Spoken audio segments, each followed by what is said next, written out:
આજે આપણે આગળ વધીએ તો કણાભ સૂત્રો જે અંતઃપટલ તંત્રનો ભાગ નથી એવી અંગિકા જેને આપણે શું કહીએ કણાભ સૂત્ર, એના વિશે આપણે ચર્ચા કરશું. કણાભ સૂત્ર જેને અંગ્રેજીમાં કહેવાય માઇટોકોન્ડ્રિયા. કણાભ સૂત્ર અથવા તો માઇટોકોન્ડ્રિયા, આના વિશે આપણે ખૂબ જ અગત્યની અંગિકા કહેવાય. પ્રોકેરિયોટામાં જોવા મળતી નથી, એટલે કે આદિકોષ કેન્દ્રીય કોષ પ્રોકેરિયોટામાં કણાભ સૂત્ર હોતું નથી. યુકેરિયોટા એટલે કે વનસ્પતિ કોષ અને પ્રાણી કોષની એક અગત્યની અંગિકા છે કે કણાભ સૂત્ર. એમાંય પ્રાણી કોષ, લાક્ષણિક પ્રાણી કોષની જે વાત કરીએ એની સૌથી મોટામાં મોટી અંગિકા, પ્રાણી કોષની સૌથી મોટામાં મોટી જો અંગિકા હોય તો એ કણાભ સૂત્ર છે. પ્રાણી કોષની સૌથી મોટી અંગિકા, જેટલી પણ અંગિકા છે એમાં સૌથી મોટી અંગિકા. સૌ પ્રથમ કોલિકર વૈજ્ઞાનિકનું નામ છે, એણે જેનિસ ગ્રીન અભિરંજકનો ઉપયોગ કરી અને કણાભ સૂત્ર એને જોયું હતું. જેનિસ ગ્રીન શું છે? અભિરંજક. અગાઉ પણ આની વાત થઈ ગઈ હતી ગ્રામ પોઝિટિવ ગ્રામ નેગેટિવ બેક્ટેરિયા વિશે. અભિરંજક એટલે કે એવી ચોક્કસ પ્રકારની ડાય એટલે કે કલર કે જે આપણે ઇમ્પ્લાય કરીએ, આપણે આપીએ એટલે એનાથી કણાભ સૂત્ર છે એ સ્પષ્ટ બને. તો જેનિસ ગ્રીન અભિરંજક જ્યારે આપણે કોષ ઉપર નાખીએ ત્યારે કોષની અંદર જેટલા પણ કણાભ સૂત્ર હોય એ કણાભ સૂત્ર છે એનાથી અભિરંજિત થાય અને એ અલગ તરી આવે, એટલે કે માઇક્રોસ્કોપમાં એનું આપણે સારી રીતે અવલોકન કરી શકીએ. તો કોલિકરે જેનિસ ગ્રીન અભિરંજકનો ઉપયોગ કરી સૌ પ્રથમ કણાભ સૂત્રને જોયું હતું. ત્યાર પછી બેન્ડા નામનો વૈજ્ઞાનિક, બેન્ડા, એને કણાભ સૂત્ર નામ આપેલું હતું. માઇટોકોન્ડ્રિયા એટલે કણાભ સૂત્ર નામ આપ્યું. ત્યાર પછી આલ્ટમાન, બીજો એક વૈજ્ઞાનિક છે આલ્ટમાન, એણે કણાભ સૂત્રને બાયોપ્લાસ્ટ તરીકે ઓળખ્યું. બાયોપ્લાસ્ટ. કણાભ સૂત્રનું એને બીજું નામ આપ્યું બ્લાયોપાસ્ટ. કોને? તો કે આલ્ટમાને. કણાભ સૂત્ર નામ આપનાર બેન્ડાને સૌ પ્રથમ કણાભ સૂત્રનું અવલોકન કોને કરેલું હતું? કોલિકરે કરેલું હતું એમ કહી શકાય. કણાભ સૂત્ર છે એની સંખ્યા, કોષમાં એની સંખ્યા કેટલી હોય? કણાભ સૂત્રની સંખ્યા તો કે કોષની ક્રિયાશીલતા ઉપર આધાર રાખે.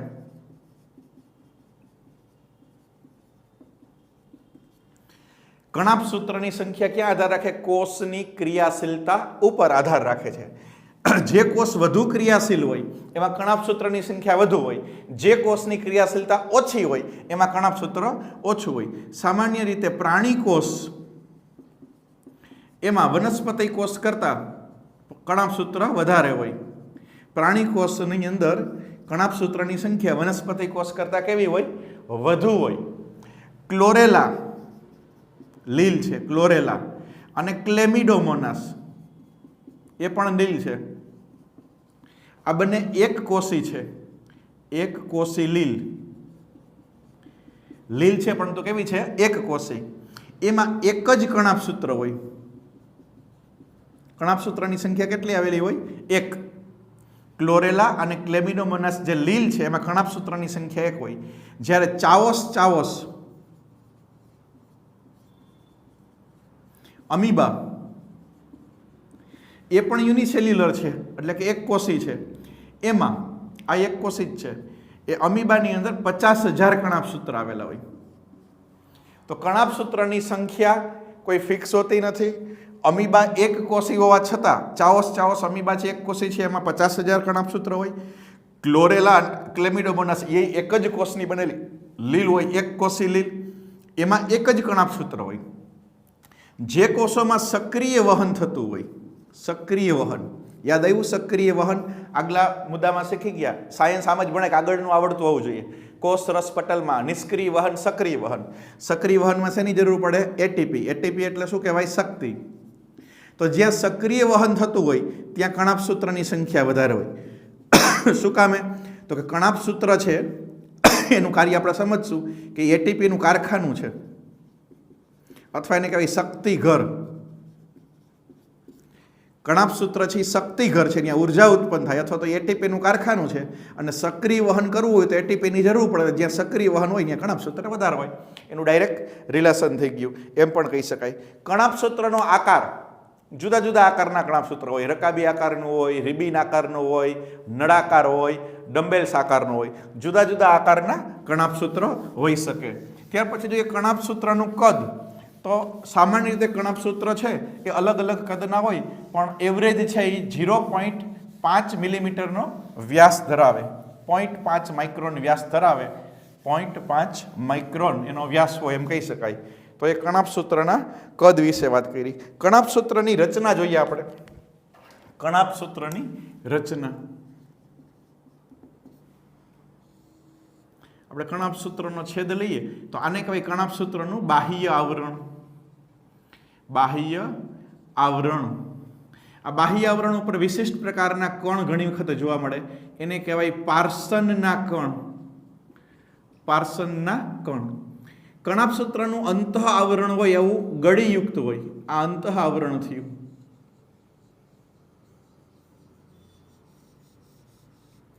આને શું કહેવાય? અંતઃ આવરણ. અંતઃ આવરણ.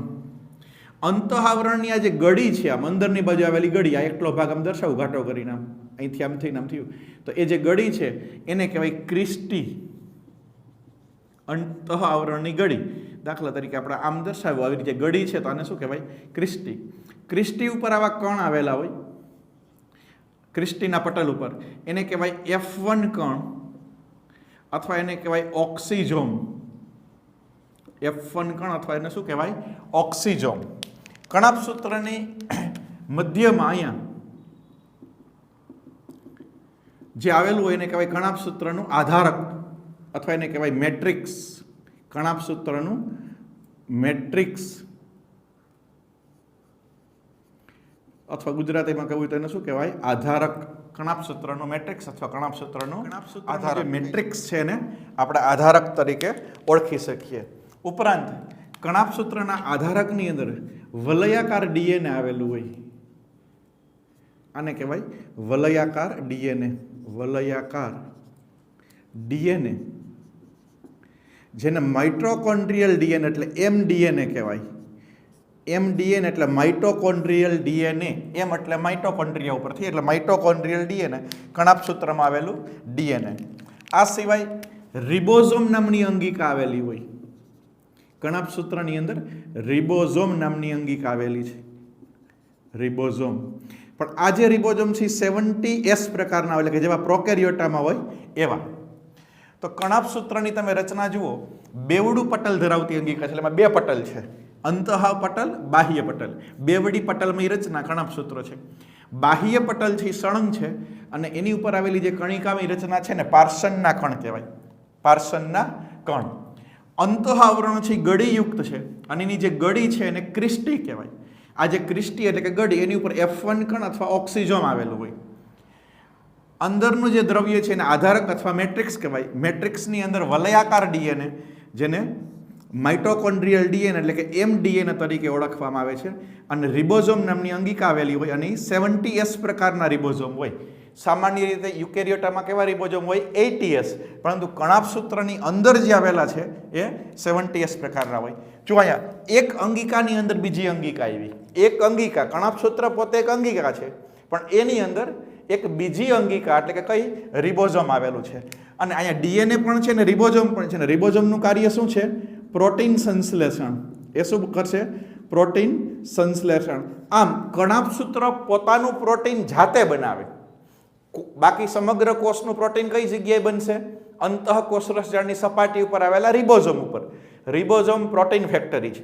કોષનું પ્રોટીન રિબોઝોમ ઉપર બને. પરંતુ કણાભ સૂત્રની અંદર જ પોતાના પ્રાઇવેટ રિબોઝોમ છે, એટલે પોતાનું પ્રોટીન જાતે બનાવે. આથી કણાભ સૂત્રને અર્ધ સ્વાયત્ત અંગિકા કહેવાય. અર્ધ સ્વાયત્ત, અર્ધ સ્વાયત્ત અંગિકા કહેવાય. કણાભ સૂત્ર છે એનું વિભાજન થાય, એકમાંથી બે થાય, આથી એને સ્વયં બેવડાતી અંગિકા પણ કહેવાય. સ્વયં બેવડાતી અંગિકા. કણાભ સૂત્ર છે એ સ્વયં બેવડાય, એટલે કે એનું વિભાજન થાય, એકમાંથી બે થાય, 2 ના 4 થાય, કણાભ સૂત્રની સંખ્યા વધતી જાય, એટલે એને અર્ધ સ્વાયત્ત અંગિકા પણ કહેવાય. કણાભ સૂત્રના કાર્ય વિશે વાત કરીએ આપણે. કણાભ સૂત્રના કાર્ય, તો કણાભ સૂત્રનું જે કાર્ય છે, કણાભ સૂત્રનું કાર્ય એ છે કોષીય શ્વસન. કોષીય શ્વસન. કણાભ સૂત્ર છે એ શ્વસન કરે, કોષીય શ્વસન કરે, એટલે કણાભ સૂત્ર દ્વારા શ્વસનની ક્રિયા થાય. આ કોષીય શ્વસન છે જે કણાભ સૂત્ર દ્વારા થાય છે અહીંયા, એને આપણે બે ભાગમાં વહેંચી શકીએ. અથવા તો કોષીય શ્વસન જે છે એનો પહેલો ભાગ છે એ ગ્લાયકોલિસિસ. ગ્લાયકોલિસિસ, ગ્લાયકો એટલે ગ્લુકોઝ અને લિસિસ એટલે તૂટવું. ગ્લાયકોલિસિસ આ પ્રક્રિયા છે. ગ્લુકો આપણે ખોરાક તરીકે જે લીધો હોય એમાં ગ્લુકોઝ છેલ્લે પાચન થાય એટલે ગ્લુકોઝ બને. એ ગ્લુકોઝનું અણુ તૂટે. આ ક્રિયા કોષ રસમાં થાય, કોષ રસ આધારકમાં થાય, એટલે કણાભ સૂત્રમાં નથી થતી. એટલે આ પ્રક્રિયા કણાભ સૂત્રમાં નથી થતી. પણ એના પછીની જે પ્રક્રિયા છે એટલે કે કોષીય શ્વસનનો બીજો તબક્કો, જેને કહેવાય ક્રેબ્સ ચક્ર. હાન્સ ક્રેબ્સ નામના વૈજ્ઞાનિકે જેની શોધ કરી હતી એને શું કહેવાય? ક્રેબ્સ ચક્ર. તો એ પ્રક્રિયા કણાભ સૂત્રના આધારકમાં થાય, એટલે કે મેટ્રિક્સમાં થાય. મેટ્રિક્સમાં થાય, જેને આપણે મેટ્રિક્સ કીધું. એમાં કઈ પ્રક્રિયા થાય? ક્રેબ્સ ચક્ર, અથવા એને કહેવાય TCA, try carboxylic acid cycle. Try carboxylic acid, TCA, try carboxylic acid ચક્ર પણ કહેવાય એને. અને ક્રેબ્સ છે વૈજ્ઞાનિકનું નામ છે હાન્સ ક્રેબ્સ, એને શોધ કરી હતી એટલે ક્રેબ્સ ચક્ર પણ કહેવાય. તો આ જે પ્રક્રિયા છે એ ક્યાં થાય? મેટ્રિક્સમાં થાય, કણાભ સૂત્રમાં થાય. જો કોષીય શ્વસનના તબક્કા લખાયમાં પહેલો તબક્કો કણાભ સૂત્રમાં થતો નથી, આને બાદ કરી દેવાનો, આ કણાભ સૂત્રમાં ન થાય. પછીની પ્રક્રિયા કોષીય શ્વસનનો ત્રીજો તબક્કો છે ઓક્સિડેટિવ. ઓક્સિડેટિવ ફોસ્ફોરીકરણ. ઓક્સિડેટિવ ફોસ્ફોરીકરણ એટલે કે ઓક્સિજનની હાજરીમાં એટીપી બને. ઓક્સિજનની મદદથી અથવા તો ઓક્સિજનની હાજરીમાં એટીપીના નિર્માણની ક્રિયા. આ પ્રક્રિયા છે F1 કણ ઉપર થાય.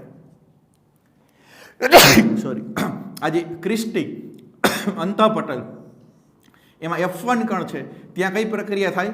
ઓક્સિડેટિવ. ઓક્સિડેટિવ ફોસ્ફોરીકરણ, અથવા એને કહેવાય ઇલેક્ટ્રોન ટ્રાન્સપોર્ટ સિસ્ટમ, ETS તરીકે ઓળખવામાં આવે. ETS, electron transport system. એટલે મેટ્રિક્સની અંદર ક્રેબ્સ ચક્ર નામની પ્રક્રિયા થાય, અને F1 કણ જે અને આપણે ઓક્સિજોમ પણ કહીએ ક્રિસ્ટીના પટલ ઉપર, ત્યાં ઓક્સિડેટિવ ફોસ્ફોરીકરણની પ્રક્રિયા થાય. આ ત્રણેય પ્રક્રિયા પૂરી થાય. એમાંની આ બંને પ્રક્રિયા ક્યાં થાય? કણાભ સૂત્રમાં. આ પ્રક્રિયા ક્યાં થાય? કણાભ સૂત્રમાં થાય, એટલે એનું કાર્ય થયું. આ પ્રક્રિયા પૂરી થાય ત્રણેય. એમાં આ બે પ્રક્રિયા કઈ થઈ? બીજો ને ત્રીજો તબક્કો ક્યાં થયો? કણાભ સૂત્રમાં. એમાં અનુક્રમે ક્યાં? તો કે મેટ્રિક્સમાં અને F1 કણ ઉપર. એટલે ગ્લુકોઝનો એક અણુ હોય આપણી પાસે, દાખલા તરીકે, એમાંથી 38 એટીપીનું નિર્માણ થાય. એટીપી શું છે? કોષનું શક્તિ ચલણ. જેમ કીધું ભારતમાં કંઈ આપણે ખરીદી કરવી હોય તો કરન્સી તરીકે રૂપિયા જોઈએ, લંડનમાં જાવ તો પાઉન્ડ જોઈએ, ન્યૂજર્સીમાં કે અમેરિકામાં જાઓ તો ડોલર જોઈએ. તો દરેક દેશની પોતાની કરન્સી હોય. એમ આપણા શરીરમાં કોઈ પણ કાર્ય કરવા માટે જે શક્તિ જોઈએ એ શક્તિનું સ્વરૂપ કયું હોય? તો કે એટીપી. તો આપણે એક ગ્લુકોઝમાંથી 38 એટીપી, એટલે ટૂંકમાં શક્તિની વાત કરીએ તો એક ગ્લુકોઝમાંથી 686 કિલો કેલરી ઉર્જા ઉત્પન્ન થાય. 686 કિલો કેલરી ઉર્જા ઉત્પન્ન થાય. એનું રૂપાંતર થાય એ દરમિયાન કેટલીક ઉર્જાનો વ્યય પણ થાય. થર્મોડાયનેમિક્સના નિયમો તમે શીખી ગયા હોય કે એક ઉર્જાનું બીજી ઉર્જામાં રૂપાંતર છે એ સંપૂર્ણ થતું નથી, 100% થતું નથી. જ્યારે એક ઉર્જામાંથી બીજી ઉર્જા બને ત્યારે કેટલીક ઉર્જાનો વ્યય થાય. એમ આ 686 કિલો કેલરી ઉર્જા છે એમાંથી વ્યય થાય, અને બાકીની ઉર્જા છે એ 38 એટીપીના સ્વરૂપમાં સંગ્રહ પામે. એટલે આપણે બપોરે રોટલી ખાધી હોય, રોટલીમાં સ્ટાર્ચ હોય, ઘઉંમાં સ્ટાર્ચ હોય, એ સ્ટાર્ચનું પાચન થાય એટલે ગ્લુકોઝ બને. ગ્લુકોઝના અસંખ્ય અણુ હોય. એ પ્રત્યેક ગ્લુકોઝ છે એનું ઓક્સિડેશન થાય, એટલે કે શ્વસન થાય. શ્વસનની ક્રિયા ક્યાં થાય? કોષમાં થાય. નાકમાં ન થાય, ફેફસામાં ન થાય. શ્વસનની ક્રિયા ક્યાં થાય? કોષમાં. કોષની અંદર પહેલો તબક્કો થાય, ગ્લુકોઝ તૂટે, ગ્લાયકોલિસિસ, ગ્લુકોઝનું અણુ તૂટવાની ક્રિયા એ કોષ રસ આધારકમાં થાય. પછી જે બને એ આગળ જાય એટલે મેટ્રિક્સની અંદર કણાભ સૂત્રમાં ક્રેબ્સ ચક્ર નામની પ્રક્રિયા થાય. એના પછીની પ્રક્રિયા છે ઓક્સિડેટિવ ફોસ્ફોરીકરણ. આ આખું આટલો જ આપણું 12મા ધોરણનું એક ચેપ્ટર છે. આ ત્રણ મુદ્દા, 1, 2 અને 3, 1, 2 અને 3 છે 12મા ધોરણનું એક આખું ચેપ્ટર થાય, એટલે અત્યારે ડિટેલમાં સમજવાની જરૂર નથી. ખાલી ટૂંકમાં શ્વસનની પ્રક્રિયા કોષની અંદર થાય, નાકમાં ફેફસામાં ન થાય. આ કોષની અંદર થતી શ્વસનની પ્રક્રિયા, એના 3 તબક્કા: ગ્લાયકોલિસિસ, ક્રેબ્સ ચક્ર, ઓક્સિડેટિવ ફોસ્ફરીકરણ. ગ્લાયકોલિસિસ છે કોષના આધારકમાં થાય એટલે કણાભસૂત્રની બહાર થાય, પણ બાકીની બે પ્રક્રિયા કણાભસૂત્રમાં થાય, એટલે કણાભસૂત્રનું કાર્ય મેટ્રિક્સ. અને પછી આ પ્રક્રિયા પૂરી થાય એટલે એક ગ્લુકોઝ હોય, ગણતરી આપી છે કે એક ગ્લુકોઝ હોય. આપણા શરીરમાં તો હજારો લાખો ગ્લુકોઝ હોય, આપણે કેટલું ખાધું હોય, તો એક ગ્લુકોઝમાંથી 686 કિલો કેલરી ઉર્જા મુક્ત થાય. એમાંથી જ્યારે એટીપી બને ત્યારે કેટલાકનો વ્યય થાય, એટલે પૂરેપૂરી નહીં પણ એમાંથી આંશિક એનર્જી જે ઉર્જા છે એ એટીપીના સ્વરૂપમાં સંગ્રહ પામે, એટલે કે એક ગ્લુકોઝમાંથી આપણે 38 એટીપી મળે. પછી આપણે કંઈ પણ કાર્ય કરવું હોય, ઠેકડા મારવા હોય, તોફાન કરવા હોય, ત્યારે આ એટીપી પાછા વપરાઈ જાય. વળી પાછા ખાઈએ એટલે એટીપી બને, પાછું કામ કરીએ એટલે એટીપી વપરાય, વળી પાછો ખોરાક લઈએ એટલે એટીપી બને, પાછું વપરાય. આમ ઉર્જાગ્રાહી ને ઉર્જા ત્યાગી, આ બે પ્રકારની પ્રક્રિયા આપણા શરીરમાં થતી હોય એમ કહી શકાય. તો આ જે છે એ કણાભસૂત્રના કાર્ય થયા. હવે એમાં એક એક્સ્ટ્રા મુદ્દો આપ્યો કે કણાભસૂત્રના મેટ્રિક્સમાં કઈ પ્રક્રિયા થઈ? ક્રેબ્સ ચક્ર. આ ક્રેબ્સ ચક્રની પ્રક્રિયામાં જરૂરી ઉત્સેચકો, જેટલા ઉત્સેચકો ક્રેબ્સ ચક્રની પ્રક્રિયા માટે જરૂરી હોય એ ક્યાં આવેલા હોય? મેટ્રિક્સમાં. પણ એમાં એક અપવાદ છે, સક્સિનિક ડિહાઇડ્રોજીનેઝ. આ ઉત્સેચક છે એ કણાભસૂત્રના અંતઃપટલમાં આવેલો હોય, મેટ્રિક્સમાં ના આવેલો હોય, એ પટલ ઉપર આવેલો હોય. બાકીના બધા જ ઉત્સેચકો ક્યાં આવેલા હોય? મેટ્રિક્સમાં આવેલા હોય. આ ઉત્સેચકો છે એ બધા મેટ્રિક્સમાં આવેલા હોય. ક્રેબ્સ ચક્રની પ્રક્રિયા કરવા માટે જે ઉત્સેચકોની જરૂર પડે એ ઉત્સેચકો ક્યાં આવેલા હોય? તો એ પ્રક્રિયા જ્યાં થાય ત્યાં આધારકમાં. પણ એમાંનો એક અપવાદ છે, તો નીટ માટે આ અગત્યનો પ્રશ્ન થાય. આ યાદ રાખવાનું કે એવો કયો અપવાદ છે કે ક્રેબ્સ ચક્રનો કયો ઉત્સેચક છે કે જે મેટ્રિક્સમાં નથી આવેલો અને અંતઃપટલ ઉપર આવેલો? તો એનું નામ છે સક્સિનિક ડિહાઇડ્રોજીનેઝ, એમ આપણે કહી શકીએ. તો કણાભસૂત્ર, એના વિશે આપણે સંપૂર્ણ માહિતી મેળવી. કણાભસૂત્ર એક વિશિષ્ટ અંગિકા છે કે જેને પોતાનું ડીએનએ છે અને એને માઇટોકોન્ડ્રિયલ ડીએનએ કહેવાય. જે આપણે જીનેટિક્સમાં એનો ઉલ્લેખ આવશે પાછો, એટલે યાદ રાખવાનું છે. કણાભસૂત્રને પોતાની એક અંગિકા છે રિબોઝોમ નામની, અને એ પ્રોટીન બનાવ્યાથી કણાભસૂત્ર છે એ અર્ધ સ્વાયત્ત અંગિકા છે એમ પણ આપણે કહી શકાય. કેટલાક કણાભસૂત્રમાં બાહ્ય આવરણ હોય જ નહીં. કણાભસૂત્રમાં જો બાહ્ય આવરણ ન હોય તો એને કણાભ કણ અથવા તો માઇટોપ્લાસ્ટ તરીકે ઓળખવામાં આવે છે. કણાભસૂત્રની અંદર કોષમાં જેટલા પણ કણાભસૂત્ર હોય, એક કોષમાં આપણે કીધું હતું કે ક્લોરેલા અને ક્લેમિડોમોનાસ હોય તો એક જ કણાભસૂત્ર હોય. ચાવસ અમીબા હોય તો 50,000 કણાભસૂત્ર હોય. એમ જુદા જુદા કોષમાં કણાભસૂત્રની સંખ્યા જુદી જુદી હોય તો એને સંયુક્ત રીતે કોન્ડ્રિયોમ કહેવાય. એને સંયુક્ત રીતે શું કહેવાય? કોન્ડ્રિયોમ. એટલે કણાભસૂત્રનો સમૂહ એટલે કોન્ડ્રિયોમ. જ્યાં સક્રિય વહન કરવું હોય, ઢાળની વિરુદ્ધ જવું હોય, આમ ઉપર જવું હોય, જિંદગીમાં ઉપર જવા માટે હંમેશા મહેનત કરવી પડે, એમ ઢાળની ઉપર જવું હોય, ઓછી સાંદ્રતાથી વધુ સાંદ્રતા, ઓછામાંથી વધારે, ઢાળની વિરુદ્ધ જવું હોય ત્યારે સક્રિય વહન થાય. સક્રિય વહનમાં શેની જરૂર પડે? એટીપી. એટીપી બનવા માટે શેની જરૂર પડે? કણાભસૂત્રની. તો જ્યાં સક્રિય વહન થતું હોય, દાખલા તરીકે વનસ્પતિના મૂળ, એ ખાતર, આપણે જે ખાતર નાખીએ ખેતરની અંદર, એનું સક્રિય વહન દ્વારા શોષણ કરે. મૂળ દ્વારા સક્રિય વહનથી ખાતરનું શોષણ થાય, તો મૂળની અંદર પણ કણાભસૂત્રની સંખ્યા વધારે હોય એમ કહી શકાય. કણાભસૂત્રની અંદર રિબોફ્લેવિન વિટામિન છે, રિબોફ્લેવિન અને મેંગેનીઝ છે ભરપૂર માત્રામાં હોય. રિબોફ્લેવિન અને મેંગેનીઝ કણાભસૂત્રમાં ભરપૂર માત્રામાં હોય. અને કણાભસૂત્ર છે એ પ્રાણીકોષની સૌથી મોટી, પ્રાણીકોષની, વનસ્પતિ કોષમાં હરિતકણ આવશે, પણ પ્રાણીકોષની સૌથી મોટી અંગિકા છે એ કણાભસૂત્ર છે એમ કહી શકાય. અને મેં કીધું એમ કણાભસૂત્રના પાર્ટ મુજબ કાર્ય કરીએ તો મેટ્રિક્સની અંદર ક્રેબ્સ ચક્ર થાય. ક્રેબ્સ એટલે વૈજ્ઞાનિકનું નામ છે હાન્સ ક્રેબ્સ, એનું બીજું નામ ટ્રાય કાર્બોક્સિલિક એસિડ ચક્ર. તો એ મેટ્રિક્સમાં થાય. અને આ જે ક્રિસ્ટી છે એ અલગથી દોરેલું છે, ક્રિસ્ટી આ ગળી વળી, એ ક્રિસ્ટી ઉપર જે F1 કણ આવેલા હોય અથવા તો ઓક્સિજોમ આવેલા હોય એને ઓક્સિડેટિવ ફોસ્ફરીકરણ એટલે કે ETS નામની પ્રક્રિયા ત્યાં થાય આ ક્રિસ્ટીના પટલ ઉપર. અને બધી જ પ્રક્રિયા પૂરી થાય એટલે શ્વસન, જારક શ્વસન પૂર્ણ થયું કહેવાય. ઓક્સિજનની હાજરીમાં થતું શ્વસન એટલે જારક શ્વસન. અને તો એક ગ્લુકોઝમાંથી આપણે 38 એટીપી જેટલી ઉર્જા મળે. તો કણાભસૂત્રની અંદર ઉર્જા ઉત્પન્ન થઈ. આથી એને કણાભસૂત્રને કોષનું પાવર હાઉસ કહેવાય. અથવા ગુજરાતીમાં કહેવું હોય તો કે શરીરમાં કોષનું શક્તિઘર, જ્યાંથી ઉર્જા મુક્ત થાય છે, શક્તિઘર કયું તો કે કણાભ સૂત્ર. અંગ્રેજીમાં કહેવું હોય તો પાવર હાઉસ કયું તો કે કણાભ સૂત્ર.